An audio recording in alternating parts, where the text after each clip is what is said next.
ജ്യോതിഷ ഹസ്തരേഖ സംബന്ധമായ ഈ എളിയ വീഡിയോയിലേക്ക് എല്ലാവർക്കും സ്വാഗതം. ഇന്ന് പറയാൻ പോകുന്നത് ഈ പറയുന്ന ഒരു വരി ഉരുവിടും തോറും വീട്ടിൽ സമ്പത്ത് വന്നുകൊണ്ടേയിരിക്കും. അതായത് ചില മന്ത്രങ്ങൾക്ക് ചില പ്രത്യേക ശക്തിയുണ്ട്. ആ മന്ത്രങ്ങൾ നമ്മൾ ഉരുവിടും തോറും നമ്മുടെ വീട്ടിലേക്ക് സമ്പത്തും ഐശ്വര്യവും വന്നുകൊണ്ടേയിരിക്കും. അങ്ങനെയുള്ള അത്ഭുത ശക്തിയുള്ള ഗണപതിയുടെ ഒരു രഹസ്യ മന്ത്രമാണ് പറഞ്ഞു തരുന്നത്. ഇത് എത്ര ഉരുവിടും തോറും അത്രയും വീട്ടിലേക്ക് സമ്പത്ത് വന്നുകൊണ്ടിരിക്കും എന്നുള്ളതാണ്. ഇത് ഞാൻ വിശദമായിട്ട് പറഞ്ഞു തരുന്നുണ്ട്. നിങ്ങൾ മുഴുവൻ കാണാൻ ശ്രമിക്കുക. നിങ്ങളുടെ ജീവിതത്തിൽ ചിലപ്പോൾ ഈ ഒരു മന്ത്രം ആയിരിക്കും ഫലമുണ്ടാകുന്നത്. പലർക്കും പല കാര്യങ്ങളാണല്ലോ ഉപകാരപ്പെടുന്നത്. ചിലർക്ക് ചിലത് ഫലമാകും, ചിലർക്ക് മറ്റു ചിലതായിരിക്കും ഫലമാകുന്നത്. ചിലപ്പോൾ ഈ ഒരു മന്ത്രമായിരിക്കും ചിലപ്പോൾ നിങ്ങൾക്ക് ഗുണം ചെയ്യുന്നത്. അതുകൊണ്ടൊന്ന് ചെയ്ത് നോക്കുന്നത് നന്നായിരിക്കും. നല്ല കാര്യമാണ്, ലളിതമായ കാര്യമാണ്, ഏതൊരാൾക്കും ചെയ്യാവുന്ന കാര്യമാണ്. ഇത് വീട്ടിലേക്ക് സമ്പത്ത് എത്ര ഉരുവിടുന്നോ അത്രയും വീട്ടിലേക്ക് സമ്പത്ത് വന്നുകൊണ്ടിരിക്കുക എന്നുള്ളതാണ്. അതാണ് ഈ മന്ത്രത്തിന്റെ ഒരു രഹസ്യം. ഇത് എങ്ങനെ ജപിക്കണം, എപ്പോൾ ജപിക്കണം, എല്ലാം ഞാൻ പറഞ്ഞു തരുന്നുണ്ട്. പിന്നെ ഈ നാട് വിട്ടുപോയവർ തിരിച്ചു വരാനുള്ള ഒരു വിദ്യ പറഞ്ഞു തരുന്നുണ്ട്. അത് ഇപ്പൊ പിണങ്ങി നിൽക്കുന്നവരോ അല്ലെ നാട് വിട്ടുപോയവരോ അല്ലെ പിണങ്ങിപ്പോയവരോ ഒക്കെ തിരിച്ചു വരാൻ വേണ്ടി ചെയ്യാവുന്ന ഒരു നല്ലൊരു വിദ്യയാണ്. അപ്പൊ അത് ഞാൻ പറഞ്ഞു തരുന്നുണ്ട്. പിന്നെ കേസൊക്കെ പെട്ടെന്നൊക്കെ ഒരു കേസിലൊക്കെ പെട്ടു, അത് ഏതുതരം കേസും ആയിക്കോട്ടെ, കേസുകളിലൊക്കെ പെട്ടു, നമുക്ക് നമ്മുടെ ഭാഗത്തൊരു ന്യായമായ കാര്യങ്ങളുണ്ട്, നമുക്ക് അതിൽ നിന്നൊരു വിടുതൽ ഉണ്ടാകാൻ ഭദ്രകാളി ഒരു പ്രത്യേക രീതി വിളിച്ചാൽ മതി. അത് അനുഭവം കേട്ടോ, ഞാൻ അനുഭവത്തിന് അടിസ്ഥാനത്തിലാണ് പറയുന്നത്.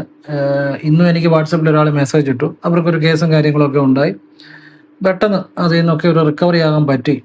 ഭദ്രകാളിയുടെ ഒരു പ്രത്യേക രീതിയിലുള്ള വിദ്യ, അത് ആർക്കും ഉപകാരപ്പെടും. ഇതൊക്കെ നിങ്ങൾ എഴുതി വെക്കണം. എപ്പോഴും ഒരാവശ്യം വരുന്നത് പറയാൻ പറ്റത്തില്ല. പറഞ്ഞാൽ മനസ്സിലായില്ല. നമുക്കൊരു നിസ്സഹായ അവസ്ഥ എന്ന് പറഞ്ഞാൽ പലപ്പോഴും ജീവിതത്തിൽ ഉണ്ടാകാം.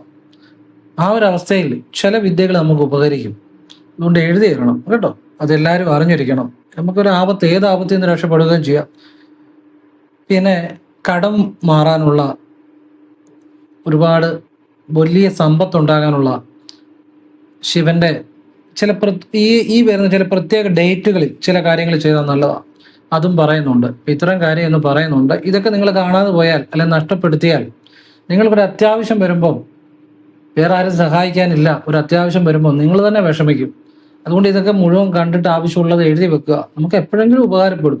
പിന്നെ കടം എന്ന് പറയുന്നത് ഏറ്റവും കൂടുതൽ മെസ്സേജുകൾ വരുന്ന കടത്തെക്കുറിച്ചാണ്. അപ്പം അത് എല്ലാവർക്കും ഉപകാരപ്പെടും. അതുകൊണ്ട് മുഴുവൻ കാണാൻ ശ്രമിക്കുക.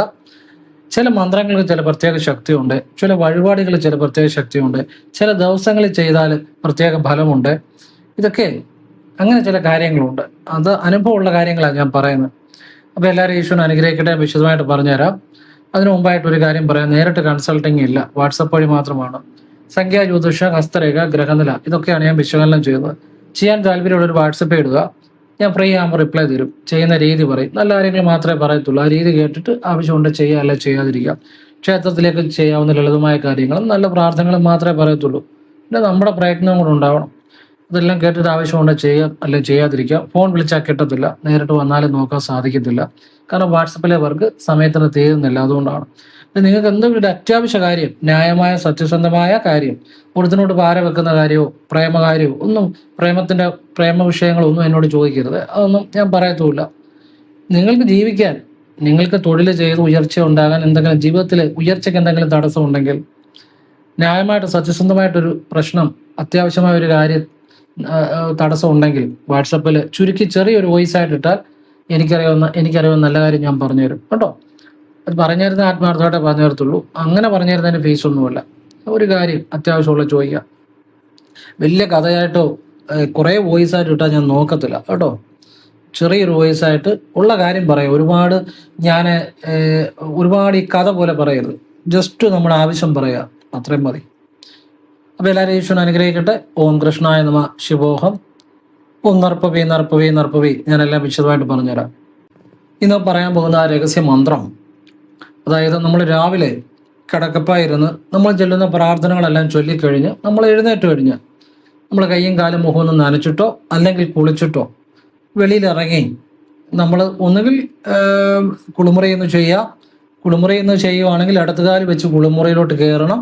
എന്നിട്ട് നമ്മൾ ചെയ്യുന്ന പ്രാർത്ഥനകളെല്ലാം ചൊല്ലിക്കഴിഞ്ഞ് ചെല്ലുന്നതിന് മുമ്പോ ചെയ്യുക, എന്നിട്ട് വലതുകാല് വെച്ചിറങ്ങണം. ഇനി അതല്ല ഏറ്റവും നല്ലത് നമ്മൾ മുറിക്കകത്ത് നിന്നോ അല്ലെങ്കിൽ വിളക്ക് കത്തിക്കുന്നിടത്ത് നിന്നോ കിഴക്കോട്ട് നോക്കി നിന്ന് ജപിക്കുന്നതാണ് നല്ലത്. അല്ലെങ്കിൽ ഗണപതിയുടെ തേണ്ടി ഇത് ഏറ്റവും നല്ല ഗണപതിയുടെ ഒരു ഫോട്ടോ വാങ്ങുക. ഗണപതിയുടെ ആ ഫോട്ടോയ്ക്ക് മുന്നിൽ ഒരു തട്ടത്തിൽ കർപ്പൂരം കത്തിച്ച് ജപിക്കുക നല്ലതാണ്. ഇനി നിങ്ങളുടെ വീട്ടിൽ ഫോട്ടോ ഇല്ല എന്നുണ്ടെങ്കിൽ കിഴക്കോട്ട് തിരിഞ്ഞു നിന്ന് നിങ്ങൾ വിളക്ക് കത്തിക്കുന്നിടത്ത് നിന്നോ നിങ്ങളുടെ മുറിയിൽ നിന്നോ എവിടെ നിന്ന് വേണമെങ്കിലും ചൊല്ലാം, കുളിമുറിയിൽ നിന്നോ എവിടെ നിന്ന് വേണമെങ്കിലും ചൊല്ലാം. മന്ത്രം ഇതാണ്: ഓം നമോ വിഘ്നഹരായ ഗം ഗണപതയെ നമ.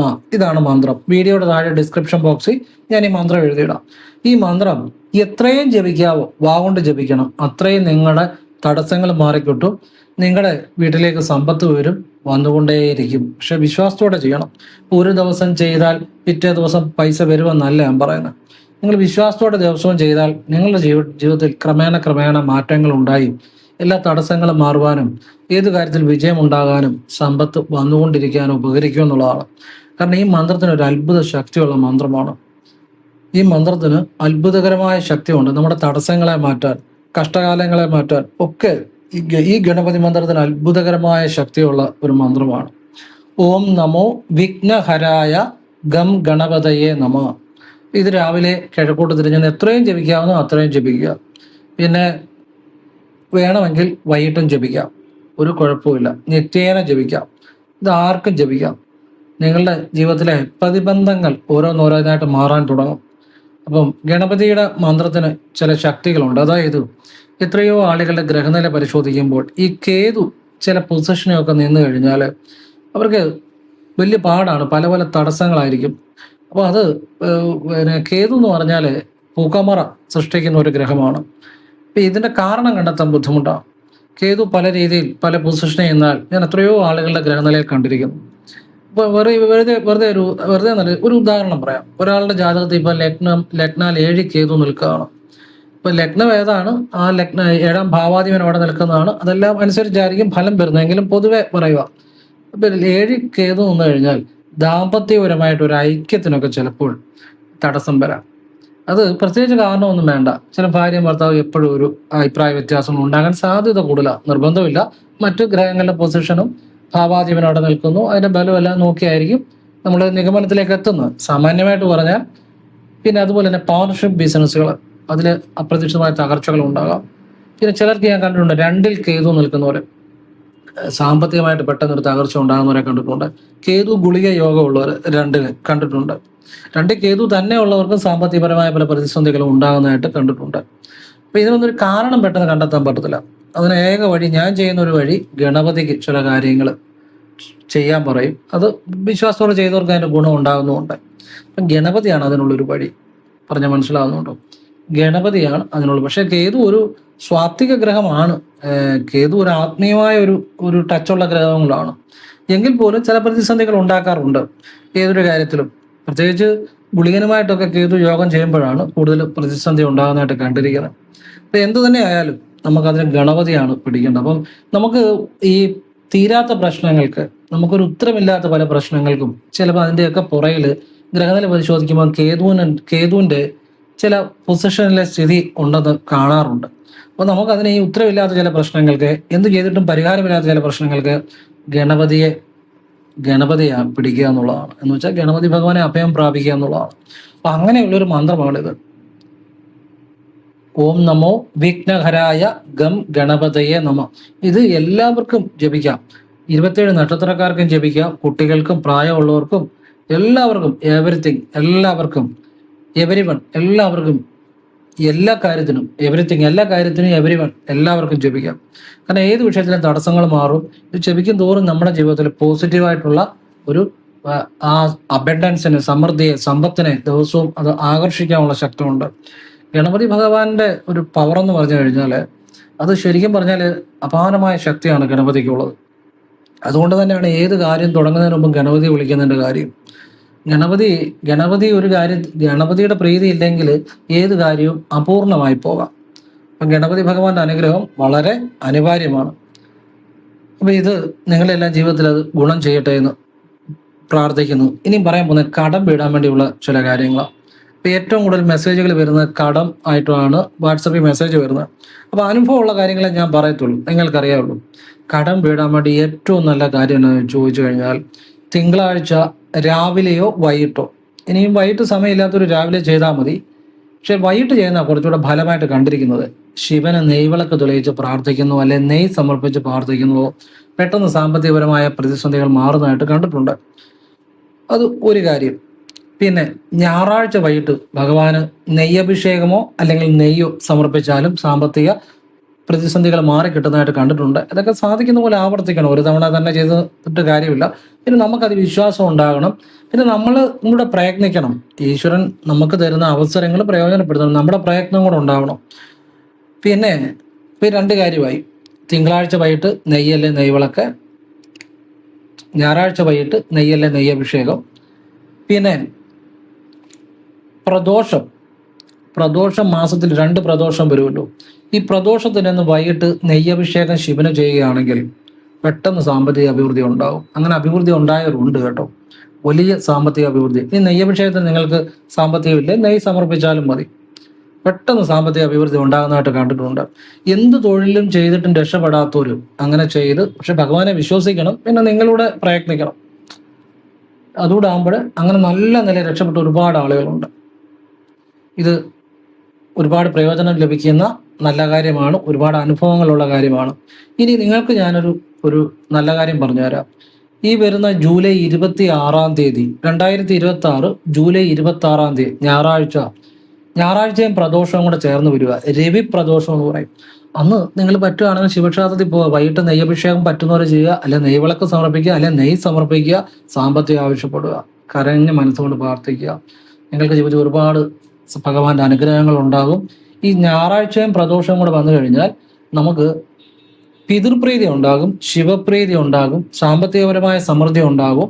പിതൃപ്രീതി ഉണ്ടാകുമ്പോൾ എല്ലാം ഉണ്ടായി വരും.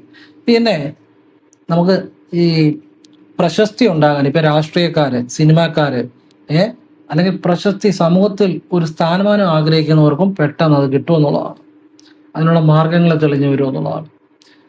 അപ്പം സാമ്പത്തിക അഭിവൃദ്ധി ഉണ്ടാകും, കടങ്ങൾ മാറാൻ നല്ലതാണ്, ശിവഭഗവാന്റെ അനുഗ്രഹം ഉണ്ടാകും, പിതൃപ്രീതി ഉണ്ടാകും.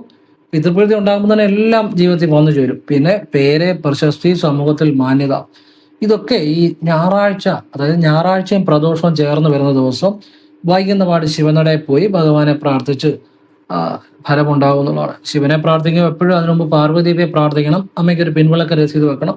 എന്നിട്ട് ശിവഭഗവാന് നെയ്യഭിഷേകമോ അല്ലെങ്കിൽ നെയ്വിളക്കോ അല്ലെങ്കിൽ നെയ്യോ, ഇത് മൂന്നിലേതെങ്കിലും ഒന്ന് സാമ്പത്തികത്തിന് വേണ്ടിയോ കേട്ടോ സമർപ്പിച്ച് മനസ്സുകൊണ്ട് കരഞ്ഞ് പ്രാർത്ഥിക്കണം. മനസ്സവിടെ ചെല്ലണം. അല്ലാതെ ചെയ്തെന്ന് പറഞ്ഞുകൊണ്ടോ പോയെന്ന് പറഞ്ഞുകൊണ്ടോ കാര്യമില്ല, നമ്മുടെ മനസ്സങ്ങ് ചെല്ലണം. അപ്പം ആദ്യം മനസ്സ് ചെയ്യുന്നിട്ട് കാര്യമില്ല, നമ്മളുടെ മനസ്സ് മുഴുവൻ പൂർണ്ണമായിട്ടും ഭഗവാനിൽ ചെല്ലണം. പിന്നെ നമ്മൾ പ്രയത്നിക്കുകയും കൂടെ വേണം. അങ്ങനെ സമ്പത്ത് ഉണ്ടായ എത്രയോ ആളുകളുണ്ട്. മാത്രമല്ല 2026 ഓഗസ്റ്റ് 10-ാം തീയതി തിങ്കളാഴ്ചയും പ്രദോഷവും കൂടെ വരുന്നുണ്ട്. 2026 ഓഗസ്റ്റ് 10-ാം തീയതി തിങ്കളാഴ്ചയും പ്രദോഷവും വരുന്നുണ്ട്. അന്ന് നിങ്ങൾക്ക് ഇതുപോലെ വൈകുന്ന പാട് ശിവക്ഷേത്രത്തിൽ പോയി ഭഗവാന് നെയ്യഭിഷേകമോ നെയ്വിളക്കോ നെയ്യോ സമർപ്പിക്കാം. പിന്നെ ഭഗവാൻ എന്ത് വഴിപാട് ചെയ്താൽ അതിനു മുമ്പ് ആദ്യം പിൻവിളക്ക് ചെയ്യണം, പാർവ്വതീവിക്ക് രസീത് എടുത്ത് വെക്കണം കേട്ടോ, എന്നിട്ട് ചെയ്യാവുള്ളൂ. അതും തിങ്കളാഴ്ച പ്രദോഷവും കൂടെ ചേർന്ന് വരുന്ന ദിവസം നമ്മൾ ശിവഭഗവാന് വൈകുന്നപാട് വഴിപാട് ചെയ്താൽ, ഈ ജാതകത്തിൽ ചന്ദ്രൻ പിഴച്ചു നിൽക്കുന്നുണ്ടെങ്കിൽ, അതായത് ചന്ദ്രന് ബലമില്ലെങ്കിൽ തീർന്നു എന്ന് വെച്ചാൽ യോഗങ്ങൾ അനുഭവമാകാൻ തടസ്സമുണ്ടാകും. ചന്ദ്രൻ മനസ്സിന്റെ കാര്യം, മനസ്സ് പോയാൽ എല്ലാം പോയി. അപ്പം ചന്ദ്രന് ജാതകത്തിൽ പിഴച്ചു നിൽക്കുന്നുണ്ടെങ്കിൽ അത് ദോഷങ്ങൾ മാറുവാനും ജീവിതത്തിൽ ശിവഭഗവാന്റെയും പാർവ്വതീവിയുടെ അനുഗ്രഹം ഉണ്ടാകാനും സർവ്വ ഐശ്വര്യങ്ങളും ഉണ്ടാകാനും തിങ്കളാഴ്ച ഭഗവാൻ ഏറ്റവും പ്രിയപ്പെട്ട ദിവസം തന്നെയാണ്. അപ്പൊ ഈ പ്രദോഷം ശിവഭഗവാൻ ഏറ്റവും പ്രിയപ്പെട്ട, ശിവനും പാർവതിക്ക് ഏറ്റവും പ്രിയപ്പെട്ട ദിവസമാണ്. അപ്പൊ തിങ്കളാഴ്ചയും പ്രദോഷവും കൂടെ വരുമ്പോൾ ഭഗവാന്റെ ഏറ്റവും വലിയ അനുഗ്രഹങ്ങൾ ലഭിക്കുന്ന ദിവസമാണ്. നിങ്ങൾ ആവശ്യമുള്ളവർ പ്രയോജനപ്പെടുത്തുക കേട്ടോ. ഞാനിത് ഒരുപാട് പേർക്ക് ഗുണം കിട്ടട്ടെ എന്ന് കരുതിയാണ് പറഞ്ഞു തരുന്നത്. ഇപ്പം അന്നേ ദിവസം നിങ്ങൾക്ക് ഇഷ്ടമുള്ള ക്ഷേത്രങ്ങളിൽ, ശിവക്ഷേത്രങ്ങളിൽ പോകാം. പറ്റുന്നവർ ഏറ്റുമാനൂർ പോവുക കേട്ടോ. അവിടെ വിശേഷമാണ് ഭഗവാന് നെയ്യഭിഷേകമോ അല്ലെ നെയ്വിളക്കോ നെയ്യോ ഒക്കെ സമർപ്പിക്കുക. പാർവ്വദേവിക്ക് പിൻവിളക്ക് സമർപ്പിക്കുക. പിന്നെ നിങ്ങളുടെ അടുത്തുള്ള ഏത് ക്ഷേത്രത്തിൽ വേണേലും പോകാം, കുഴപ്പമൊന്നുമില്ല, ഞാൻ പറഞ്ഞതേ ഉള്ളൂ. അപ്പോൾ ഇത് ആവശ്യമുള്ളൊരു പ്രയോജനപ്പെടുത്തുക. പിന്നെ വെള്ളിയാഴ്ച ഭദ്രകാളിക്ക് രാവിലെ ഒരു കടുംപായസം, ചെമ്പരത്തിമാല അല്ലെങ്കിൽ ചുവന്ന പൂക്കൾ കൊണ്ടുള്ള മാല. ഇപ്പം എല്ലായിടത്തും ചെമ്പരത്തിമാല കാണണമെന്ന് നിർബന്ധമില്ല. ചെമ്പരത്തിമാലയിൽ ചുവന്ന പൂക്കൾ കൊണ്ടുള്ള ഒരു മാല, കടുംപായസം, നെയ്വിളക്ക്, ഇത് വെള്ളിയാഴ്ചകളിൽ സമർപ്പിച്ച് പ്രാർത്ഥിക്കുന്നതും കുളമുള്ള ക്ഷേത്രം തിരഞ്ഞെടുത്ത് മലർ കൊണ്ട് മീനോട്ട് നടത്തുന്നതും കടങ്ങൾ മാറി സാമ്പത്തിക അഭിവൃദ്ധി ഉണ്ടാകുന്നതായിട്ട് ഞാൻ കണ്ടിട്ടുണ്ട്. നിങ്ങൾക്ക് ചെയ്തെന്ന് പറഞ്ഞിട്ട് കാര്യമില്ല, വിശ്വാസത്തോടെ ചെയ്യണം. പിന്നെ നമ്മൾ കൂടി അതിനുള്ള എഫർട്ടോട് എടുക്കണം. താൻ പാതി ഈശ്വരൻ പാതി എന്നാണല്ലോ, നമ്മൾ എഫോർട്ടിന്റെ ഭാഗം നമ്മൾ എടുക്കണം. ഈശ്വരാധീനം കൂടെ ആകുമ്പോൾ നമുക്ക് സാമ്പത്തികപരമായ ഉയർച്ച ഉണ്ടാകുന്നതായിട്ട് കണ്ടിട്ടുണ്ട്. അത് ആവശ്യമുള്ളവർ ചെയ്യുക എന്നുള്ളതാണ്. അപ്പോൾ ഇത് നിങ്ങളുടെ ജീവിതത്തിൽ വലിയ ഗുണം ചെയ്യുന്ന കാര്യങ്ങളാണ്. ഈ പലപ്പോഴും എനിക്ക് വാട്സപ്പിൽ ചില മെസ്സേജ് വരാറുണ്ട്, സാറേ എൻ്റെ മോനെ നാട് വിട്ടുപോയി, അല്ലെ ഭർത്താവ് നാട് വിട്ടുപോയി. അവിടെ ഞാൻ അങ്ങനെ ഉള്ളവർക്ക് വേണ്ടി പറയുന്നതാണ്, നിങ്ങൾ എഴുതി വെച്ചോണം. നമുക്ക് എപ്പോഴും ഒരു ആവശ്യം വരുമെന്ന് പറയാൻ ഒക്കത്തില്ല. എഴുതി വെച്ചാൽ ആർക്കെങ്കിലും പറഞ്ഞു കൊടുക്കുക. ഇതുപോലുള്ള കാര്യങ്ങൾ എപ്പോഴും കിട്ടത്തില്ല. നാട് വിട്ടുപോയാൽ അവർ തിരിച്ചു വരാൻ വേണ്ടി ചെയ്യാവുന്ന ഒരു നല്ല കാര്യമുണ്ട്. അത് ചതുർത്ഥി ദിവസം വരുന്നതെന്ന് കലണ്ടറെ നോക്കിയാൽ മതി. ചതുർത്ഥി വരുന്ന ദിവസം വരുന്നതെന്ന് മലയാള മാസം ആദ്യ വെള്ളിയാഴ്ച. ഈ ദിവസങ്ങളിൽ ഗണപതിക്ക് മുക്കുറ്റി പുഷ്പാഞ്ജലി സമർപ്പിച്ച് കരഞ്ഞു പ്രാർത്ഥിക്കുക, ഗണപതിയെ വിശ്വസിക്കുക. ഒന്ന്. പിന്നെ രാവിലെ നിങ്ങൾ ഒരു 5:30-ക്കോ 6 മണിക്കോ ഇടയ്ക്ക് എഴുന്നേറ്റ് നിങ്ങൾ ആ പ്രകൃതിയെ നോക്കി നിങ്ങളിരുന്ന് ഓം ബാലഗണപതയെ നമ എന്ന മന്ത്രം പല്ലു മുളയ്ക്കാത്ത ഗണപതിയെ സങ്കല്പിച്ച് വാഗോണ്ട് ജപിക്കുക, പിന്നെ മനസ്സിൽ ജപിക്കുക ഓരോ തവണ. ആ ഗണപതി ഭഗവാനോട് ഈ പോയ ആള് തിരിച്ചു വരണം, തിരിച്ചു കൊണ്ടുവരണം എന്ന് പ്രാർത്ഥിക്കുക. പ്രാർത്ഥന അവിടെ സമർപ്പിക്കുക. പിന്നെ കണ്ണടച്ചു ആ പല്ലു മുളയ്ക്കാത്ത ആ ബാലഗണപതിയെ, കുഞ്ഞു ഗണപതിയെ മനസ്സിൽ സങ്കല്പിച്ച് 1 മിനിറ്റ് ഇരിക്കുക. ഇത് നിത്യേന രാവിലെ ചെയ്യുക. 5:30-ക്കോ 6 മണിക്കോ ഇടയ്ക്ക് സൂര്യോദയത്തിന് മുമ്പ് ചെയ്യണം. വിശ്വാസത്തോടെ ചെയ്താൽ ഒരു നിവൃത്തിയോടെങ്കിൽ എന്തെങ്കിലും ഒരു സാധ്യത ഉണ്ട്, ഭഗവാൻ നിങ്ങൾക്ക് നിങ്ങളുടെ ആഗ്രഹം സാധിച്ചു വരും. പിന്നെ നിങ്ങൾ അതിനുവേണ്ടിയുള്ള പ്രവർത്തനങ്ങളൂടെ ചെയ്യണം, നന്നായിരിക്കും. അപ്പം ഇത് ആവശ്യമുള്ളൊരു പ്രയോജനപ്പെടുത്തുക. പിന്നെ നാട് വിട്ടുപോയവർക്ക് ചെയ്യാവുന്ന നാഗരാജാവിന് ഞായറാഴ്ച നെയ്വിളക്ക് തെളിയിച്ച് പ്രാർത്ഥിക്കുക, തിരിച്ചു കൊണ്ടുവരണമെന്ന് പറയുക. ഒരു നിവൃത്തി ഉണ്ടെങ്കിൽ കൊണ്ടുവരും. നിങ്ങളുടെ വിശ്വാസം കൂടെ വേണം, അത്ര തന്നെ. അപ്പോൾ അത് ആവശ്യമുള്ളവർ ചെയ്യുക. ഞാൻ പിന്നെ എപ്പോഴും പറയാറുണ്ട്, ഒരു ചിട്ടിയോ ലോണോ ഒക്കെ പാസ്സാകാനും നാഗരാജാവിന് ഞായറാഴ്ച നെയ്വിളക്ക് തെളിയിച്ച് പ്രാർത്ഥിക്കുന്നത് നല്ലതാണ്. നമുക്ക് പെട്ടെന്നൊരു കാര്യം സാധിക്കണം എന്നുണ്ടെങ്കിൽ അങ്ങനെ ഒരുപാട് ആളുകൾക്ക് പ്രയോജനം ചെയ്തിട്ടുണ്ട്. അത് നിങ്ങൾ ആവശ്യം പോലെ അത് വിശ്വാസത്തോടെ പ്രാർത്ഥിക്കണം. മനസ്സിലായില്ല, നിങ്ങളുടെ മനസ്സ് അത് ചെല്ലണം, അല്ലാതെ ഫലം ഉണ്ടാവണമെന്നില്ല. പിന്നെ സാധിക്കുന്ന പോലെ ആവർത്തിക്കണം. ഒന്നുകിൽ നാഗക്ഷേത്രത്തിൽ പോയി ചെയ്യാം, അല്ലെ അടുത്തുള്ള ക്ഷേത്രം ഏതാണോ അവിടത്തെ ദേവനല്ല ദേവിക്ക് ഒരു എണ്ണയോ മാലയോ വഴിപാട് കൊടുത്തിട്ട് നാഗരാജാവിന്റെ നടയിൽ വന്ന് ആ പിന്നെ നാഗരാജാവിന്റെ ആ ഒരു കെട്ട് കാണുമല്ലോ, ഇങ്ങനെ കെട്ടിയിരിക്കുന്നത്, അതിന് വെളിയിൽ ഒരു മൺചിരാതിനകത്ത് നെയ്യ് ഒഴിച്ച് കത്തിക്കുക. ആ ക്ഷേത്രത്തിൽ അത് സമ്മതിക്കുമെങ്കിൽ, മിക്കവാറും പല ക്ഷേത്രങ്ങളിലും അത് ചെയ്യാം കേട്ടോ, അല്ലെ നാഗക്ഷേത്രത്തിൽ പോയി ചെയ്യണം. ഈ നമ്മൾ ഈ കേസും കാര്യങ്ങളും ഒക്കെ പെട്ടെന്നാണ് വരുന്നത്. നമ്മൾ മുൻകൂട്ടി പ്രതീക്ഷിക്കാതിരിക്കുമ്പോഴായിരിക്കും ജീവിതത്തിൽ പല കേസും കാര്യങ്ങളും. അത് പലതരത്തിലുള്ള ഭൂമി സംബന്ധമായ കേസായിരിക്കും, അല്ലെ വേറെ കേസുകളായിരിക്കും, പല കേസുകൾ. അപ്പോൾ അത് ഈ കേസുകളുടെ ഒരു പ്രത്യേകത എന്ന് വെച്ചാൽ നമ്മൾ പ്രതീക്ഷിക്കാതിരിക്കുമ്പോഴാണ് പലപ്പോഴും അങ്ങനെയുള്ള നമ്മൾ പോയി ചാടുന്നത്. പലപ്പോഴും ഈ സമയദോഷമുള്ള സമയങ്ങളിലാണ് പലപ്പോഴും ചിലപ്പോൾ ഒരു വണ്ടി ഇടിച്ചായിരിക്കും, ചിലപ്പം ഒരു ഭൂമി സംബന്ധമായ ഒരു തർക്കമായിരിക്കും. അങ്ങനെ പല പല കേസുകളും വരുന്നത് മനസ്സിലാക്കിയിട്ടുള്ളത്. അപ്പോൾ അതിന് കേസോ കാര്യങ്ങളൊക്കെ വന്നു കഴിഞ്ഞാൽ അതിന് നമുക്കൊരു നമ്മുടെ ഭാഗത്തൊരു ന്യായമുണ്ട്. നമുക്ക് പ്രാർത്ഥനയുടെ ഭാഗമായിട്ട് വിടുതലിന് ചെയ്യാവുന്ന കാര്യം, നമുക്ക് അതിൽ നിന്ന് ഒരു റിക്കവറിക്ക് ചെയ്യാവുന്ന കാര്യം, ഇത് അനുഭവമുള്ള കാര്യമാണ് കേട്ടോ ഞാൻ പറഞ്ഞു തരുന്നത്. എല്ലാം ഞാൻ അങ്ങനെയുള്ള കാര്യം പറഞ്ഞു തരത്തുള്ളൂ. നിങ്ങൾ കുളിച്ചീറനോട് വസ്ത്രം കൊടുത്ത് കുളിമുറയെന്ന് ഭദ്രകാളിയെ മനസ്സിൽ സങ്കല്പിച്ച് ഇടതുകാലം മുന്നോട്ട് വെച്ച് ഇടത് കൈ ഇടനെഞ്ചി തൊട്ട് വാഗൊണ്ട് ഓം കാളി കാളി മഹാകാളി ഭദ്രകാളി നമോസ്തുതേ കുലം ച കുലധർമ്മം ച മാം ച പാലയ പാലയ, ഇത് വാഗൊണ്ട് ജപിക്കുക. എന്നിട്ട് ആത്മാർത്ഥയോടെ ജപിക്കണം, ഭദ്രകാളിയെ ഹൃദയത്തിൽ സങ്കല്പിച്ച്. എന്നിട്ട് മനസ്സിൽ അമ്മയോട് നിങ്ങൾ ആവശ്യം പറയുക, അമ്മയ്ക്ക് നന്ദിയും പറയുക. എന്നിട്ട് തല തോർത്തുക, വലതുകാലം വെച്ച് ഇറങ്ങുക കുളിമുറിയിൽ. പിന്നെ ഉടനെ അതേക്കുറിച്ച് ചിന്തിക്കരുത്. കുളിമുറിയിലോട്ട് കയറുമ്പോൾ ഇടതുകാലം വെച്ച് കയറണം, അവിടുത്തെ നെഗറ്റീവ് ബാധിക്കാതിരിക്കാൻ വേണ്ടിയാണ്. ഇത് ചെയ്ത് കേസിലകപ്പെട്ട് കേസിൽ നിന്ന് ആ വിടുതലുണ്ടായി. എനിക്ക് മെസ്സേജ് ചെയ്ത ഒരാൾ മെസ്സേജ് ചെയ്തു. അപ്പം ഞാൻ ആ നമ്പറൊക്കെ ഇവിടെ എഴുതി വെച്ചിട്ടുണ്ട്. ഞാൻ വെറുതെ ഒരു കാര്യം പറയത്തില്ല. ഇത് പലപ്പോഴും ഒരുപാട് ആളുകൾക്ക് പല കാര്യത്തിനും പ്രയോജനപ്പെട്ടിട്ടുള്ളതാണ്. പണ്ടൊരിക്കലും ഒരാൾ എന്നോട് അവർക്ക് ഒരു ആധാരമെഴുത്തിന് പോകുന്നതിന് മുമ്പ് എന്നോട് ചോദിച്ചു, അവർ ആധാരം എഴുതുമ്പോൾ തടയുമെന്ന് കുറെ ആൾക്കാർ പറഞ്ഞു. എന്തോ വസ്തു തർക്കം രണ്ട് പ്രശ്നങ്ങളുണ്ട്. ഞങ്ങൾക്ക് അവരുടെ ഭാഗത്താണ് ന്യായം. അപ്പൊ ഞങ്ങൾക്ക് പോയി ആധാരം എഴുതണം, എന്തോ ഒരു വിദ്യ പറഞ്ഞുതരാമെന്ന് ചോദിച്ചു. ഞാനിത് പറഞ്ഞു കൊടുത്തു.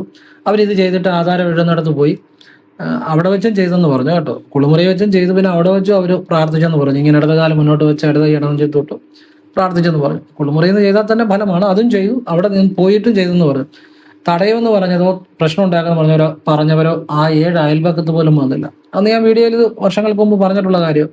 ഇങ്ങനെ ഇത് ഒരുപാട് കാര്യങ്ങൾക്ക് പ്രയോജനപ്പെടുത്തും. അതുപോലെ വാഹന അപകടങ്ങൾ, ഈ പല ഗ്രഹനിലകളും കൈരേഖകളിലും വാഹന അപകടങ്ങൾ ഉണ്ടായവരുടെ ഞാൻ പരിശോധിച്ചിട്ടുണ്ട്. ഈ വാഹന അപകടം എന്ന് പറഞ്ഞാൽ ഒരു വ്യക്തി ശ്രദ്ധിച്ചാൽ മാത്രം ഒഴിവാകുന്നതല്ല. അപ്പം നമ്മൾ ശ്രദ്ധിച്ച് വണ്ടി ഓടിക്കുക. എതിരെ വരുന്നവൻ ശ്രദ്ധിച്ചില്ലെങ്കിലും അപകടം ഉണ്ടാകാം. നമ്മുടെ ഇരിക്കുന്ന കാര്യമല്ല. പിന്നെ നമുക്ക് ചെയ്യാൻ പറ്റുന്നത് നമ്മൾ ശ്രദ്ധിച്ച് ഓടിക്കുക എന്നുള്ളൂ. അപ്പം ഞാൻ ചില വാഹനാപകടങ്ങൾ ആവർത്തിച്ചുണ്ടാകുന്നവരുടെ ഗ്രഹനിലകൾ ഞാൻ പരിശോധിച്ചിട്ടുണ്ട്. അപ്പം ഞാൻ മനസ്സിലാക്കിയ ഒരു കാര്യം എന്നാന്ന് ചോദിച്ചു കഴിഞ്ഞാൽ, ഈ വാഹനാപകടങ്ങൾ ഉണ്ടാകുന്ന പലർക്കും എൻ്റെ ശ്രദ്ധയിൽപ്പെട്ടത് ഈ 7:30 ശനി സമയത്ത് കൂടുതലായിട്ട് ഉണ്ടാകുന്നതായിട്ട് കണ്ടിട്ടുണ്ട്. 7:30 ശനി സമയത്ത്. അതുപോലെ തന്നെ കണ്ടക ശനി സമയത്തും അപകടങ്ങൾ ഉണ്ടാകുന്നതായിട്ട് കണ്ടിട്ടുണ്ട്. അതിൽ ഈ ശനി, അതായത് 12 സഞ്ചരിക്കുന്ന സമയം 7:30 ശനി 7 സഞ്ചരിക്കുന്ന സമയം കണ്ടക ശനി. ഈ 7ഉം 12ലും കൂടുതലായിട്ട് ഞാനത് കണ്ടിട്ടുണ്ട്. അപകടങ്ങൾ പലർക്കും ആവർത്തിക്കുന്ന ഞാൻ ചിലർക്ക് പറഞ്ഞു കൊടുത്ത ആ ദിവസം തന്നെ അപകടങ്ങൾ ഉണ്ടായ അനുഭവങ്ങളുണ്ട്. പക്ഷെ അവർക്ക് ഞാൻ ഒരു തലമുടി ഒരു രോമത്തിന് പോലും ആപത്ത് പറ്റിയിട്ടില്ല. പക്ഷെ ആ വണ്ടി കണ്ടു കഴിഞ്ഞാൽ നിങ്ങൾ ഞെട്ടും. മുഴുവൻ ചാതഞ്ഞ് പരുവായി. അപ്പം എന്നിട്ട് എനിക്ക് വണ്ടിയുടെ ഫോട്ടോ എനിക്ക് അയച്ചു തന്നായിരുന്നു. ഞാൻ തന്നെ വണ്ടി കണ്ടിട്ട് ഞെട്ടി. അപ്പൊ അത് ഒരു ഒരു ഒരു രോമത്തിന് പോലും പരിക്ക് പറ്റിയില്ല. അപ്പൊ ഞാൻ അതിനൊരു മന്ത്രം പറഞ്ഞു കൊടുത്തായിരുന്നു. പിന്നെ ശ്രദ്ധിക്കുക എന്നുള്ളൂ. കാരണം ഇത് അയാളുടെ പ്രശ്നം കൊണ്ടല്ല അപകടം ഉണ്ടായത്. എതിരെ വന്നവൻ ശ്രദ്ധിക്കാന്നുണ്ട്. കാരണം വളരെ ശ്രദ്ധിച്ച് വണ്ടി ഓടിക്കുന്ന ഒരു വ്യക്തിയായിരുന്നു അത്. ഈ നമ്മൾക്ക് എതിരെ വരുന്നവൻ ശ്രദ്ധിച്ചാൽ എന്ത് ചെയ്യാൻ പറ്റും? അപ്പൊ അതുകൊണ്ട് അതിന് ഒന്നാമത്തെ കാര്യം, നിങ്ങൾ രാവിലെ ചീർണോടെ ഇതുപോലെ ഓം കാളി കാളി ജപിക്കുക. അതോടുകൂടി നിങ്ങളുടെ ആ പ്രശ്നം മാറും. പെടുമരണങ്ങളെ, അപകടങ്ങളെ, തടസ്സങ്ങളെ, നിങ്ങൾക്കെതിരെ ആരെങ്കിലും എപ്പോഴും ഓരോരോ പ്രവർത്തനങ്ങൾ ചെയ്യുന്നുണ്ടെങ്കിൽ എല്ലാം മാറിപ്പോകും. അതിനപ്പുറത്തൊരു കാര്യമില്ല. 2, വണ്ടി ഓടിക്കുന്നവർ അതിൻ്റെ കൂടെ, വണ്ടി ഓടിക്കുന്നവർക്കും ചെയ്യേണ്ട കാര്യം ഇത്. പിന്നെ വാഹനത്തെ കയറുമ്പോഴും ഇറങ്ങുമ്പോഴും ശ്രീരാമ ജയരാമ ജയ ജയരാമ 3 തവണ ജപിക്കുക. വാഗുണ്ട് നമുക്ക് കേൾക്കാവശ്യത്തിൽ ഓം നമോ നാരായണായ 3 തവണ ജപിക്കുക. പിന്നെ പക്കനാളിന് ശിവന് കരിക്കഭിഷേകം, ജലധാര, കൂവളത്തിലാർച്ചന, മൃത്യുഞ്ജയാർച്ചന, ഒരു കൂട് ഭസ്മം ഇത് സമർപ്പിക്കുക. അതിൽ കാര്യമുണ്ട് കേട്ടോ. ഈ പക്കനാളിന് നിങ്ങളുടെ ജന്മനക്ഷത്രം വരുന്ന ദിവസം ശിവൻ ഇത് സമർപ്പിച്ചാൽ നമ്മൾ സേഫാ. മിക്കവാറും ഒരു 70-80% നമ്മൾ സേഫാ. കാരണം ഞാൻ ചില ഗ്രഹനിലകളിൽ ഈ വ്യാഴം പിഴച്ചു നിൽക്കുന്ന ചില ഗ്രഹനിലകളും അങ്ങനെയൊക്കെ പരിശോധിച്ചപ്പോൾ എനിക്ക് ചില കാര്യങ്ങൾ മനസ്സിലായിട്ടുണ്ട്. അതായത് പിന്നെ അഷ്ടമഭാവത്തിൽ ചില ദോഷങ്ങളും ഒക്കെ പരിശോധിച്ചതിലും ഈ ശിവന് ഈ പക്കനാളിന് ഈ പറഞ്ഞ കാര്യങ്ങൾ ചെയ്താൽ ഒരു പരിധി വരെ അയാൾക്ക് വലിയ പ്രശ്നങ്ങൾ ഉണ്ടാകത്തില്ലെന്ന് ഞാൻ കണ്ടിട്ടുണ്ട്. ഇത് 1ഉം 10ഉം അല്ല, എത്രയോ ആയിരക്കണക്കിന് 10,000-കണക്കിന് അനുഭവങ്ങളിൽ ഞാൻ കണ്ട കാര്യം. അപ്പം നമുക്ക് ഇതുപോലെ എന്തെങ്കിലും ഒരു പ്രശ്നങ്ങൾ ഉണ്ടെങ്കിൽ ഒരു ഒരു ഒരു ഒരു അപകടങ്ങളായിക്കോട്ടെ, അല്ലെങ്കിൽ ഏത് തരത്തിലുള്ള ദോഷങ്ങളായിക്കോട്ടെ, നമ്മളെ ബാധിക്കുന്ന ഏതൊരു ദോഷങ്ങൾക്കും ഈ പക്കനാളിന് ശിവന് കരിക്കഭിഷേകവും കൂവളത്തിലെ അർച്ചനയും മൃത്യുഞ്ജയ അർച്ചനയും ഒരു കൂട് 10 രൂപയുടെ ഒരു കൂട് ഭസ്മവും അതുപോലെ പിൻവളക്കും ചെയ്ത് പ്രാർത്ഥിക്കുന്നത് നല്ലതാണ്. ഒരുമാതിരിപ്പെട്ട കാര്യങ്ങളൊക്കെ മാറിക്കിട്ടും വിശ്വാസത്തോടെ ചെയ്താൽ. പക്കനാൾ എന്ന് പറഞ്ഞാൽ നമ്മുടെ ജന്മനക്ഷത്രം മാസത്തിൽ വരുന്ന ദിവസം അറിയാം. ഇങ്ങനെ ചില കാര്യങ്ങളുണ്ട്. പിന്നെ നമ്മൾ ശ്രദ്ധിക്കുക എന്നുള്ളൂ. അങ്ങനെ എത്രയോ ആളുകളുടെ ജീവിതത്തിൽ വലിയ വലിയ മാറ്റങ്ങൾ ഉണ്ടായിരിക്കുന്നു. ഇതെല്ലാം അനുഭവങ്ങളുടെ അടിസ്ഥാനത്തിൽ പറയുന്ന കാര്യങ്ങളാണ്. നമ്മൾ ശരിയായിട്ട് ചെയ്താൽ അത് ഫലം ഉണ്ടാകും. ശരിയായ വിശ്വാസത്തിൽ ചെയ്താൽ ഫലം ഉണ്ടാകും. നമ്മുടെ മനസ്സ് ആ ദേവതയെ ചെല്ലണം. അല്ലാതെ നമ്മൾ ചെയ്തിട്ട് യാന്ത്രികമായിട്ട് ചെയ്തിട്ട് ഒരു കാര്യമില്ല. ഒരു പേരിന് വേണ്ടി ചെയ്തിട്ട് കാര്യമില്ല. നമ്മുടെ മനസ്സ് ആ ദേവതയിൽ ചെല്ലണം. അപ്പോഴാണ് ജീവിതത്തിൽ മാറ്റം ഉണ്ടാകുന്നത്. അപ്പം എല്ലാവരും ഈശ്വരൻ അനുഗ്രഹിക്കട്ടെ എന്ന് ഞാൻ പ്രാർത്ഥിക്കുന്നു. ഇതെല്ലാം നല്ല കാര്യങ്ങളാണ്. ഇതൊന്നും നിങ്ങൾക്ക് അങ്ങനെ ഒരിടത്തുനിന്ന് കിട്ടുന്ന കാര്യങ്ങളല്ല കേട്ടോ. നിങ്ങളത് എഴുതി വെക്കണം ബുക്കിൽ. നിങ്ങൾക്ക് എപ്പോഴെങ്കിലും ഉപകാരപ്പെടും. ഒരാപത്തിപ്പെടുമ്പോൾ അല്ല നിങ്ങളുടെ മക്കളുടെ പേര് ഇപ്പോൾ ഒരു കേസിൽ പെട്ടു, നമ്മൾ അതിനുവേണ്ടിയുള്ള പ്രവർത്തനങ്ങളും ചെയ്യണം. പിന്നെ ഈ ഭദ്രകാളിയുടെ പ്രാർത്ഥന നിങ്ങൾക്ക് വളരെയധികം ഉപകാരപ്പെടും. പെട്ടെന്ന് കാര്യങ്ങൾ നമുക്ക് അനുകൂലമാകാൻ വേണ്ടി ഇത് ഏതൊരാൾക്കും പ്രയോജനപ്പെടും. നിസ്സഹായരാകുന്ന നിമിഷങ്ങളിൽ എത്രയോ ആളുകളുടെ ജീവിതത്തിലേക്ക് മാറ്റങ്ങൾ വരുത്തിയിട്ടുള്ള നല്ല കാര്യങ്ങളാണ് ഞാൻ പറയുന്നത്. ഞാൻ തന്നെ പറഞ്ഞു കൊടുത്ത് മാറ്റങ്ങൾ ഉണ്ടായിട്ടുള്ളത്. ഇതെല്ലാം മനസ്സിൽ നല്ല ഹൃദയത്തിൽ നിന്നാണ് പറഞ്ഞു തരുന്നത്. ഈശ്വരൻ പല രീതിയിലാണ് നമ്മുടെ മുന്നിൽ വരുന്നത്. ചിലപ്പോൾ ഈ വീഡിയോയുടെ രൂപത്തിലായിരിക്കും ഈശ്വരൻ നിങ്ങളുടെ മുന്നിൽ വന്നിരിക്കുന്നത്. ഞാൻ പറയുന്ന ശബ്ദത്തിന്റെ രൂപത്തിലായിരിക്കും ചിലപ്പോൾ ഈശ്വരൻ നിങ്ങളുടെ മുന്നിൽ വന്നിരിക്കുന്നത്. ഈശ്വരന് പല രൂപത്തിൽ നമ്മുടെ മുന്നിൽ വരും. അപ്പൊ ഇതൊക്കെ ഒരു ഭാഗ്യം, ഈശ്വരാധീനം എന്ന് വിചാരിക്കുക. ഇത്തരം നല്ല കാര്യങ്ങൾ അറിയുന്നു. ഈശ്വരനോട് നന്ദി പറയുക. ശിവ ശിവ.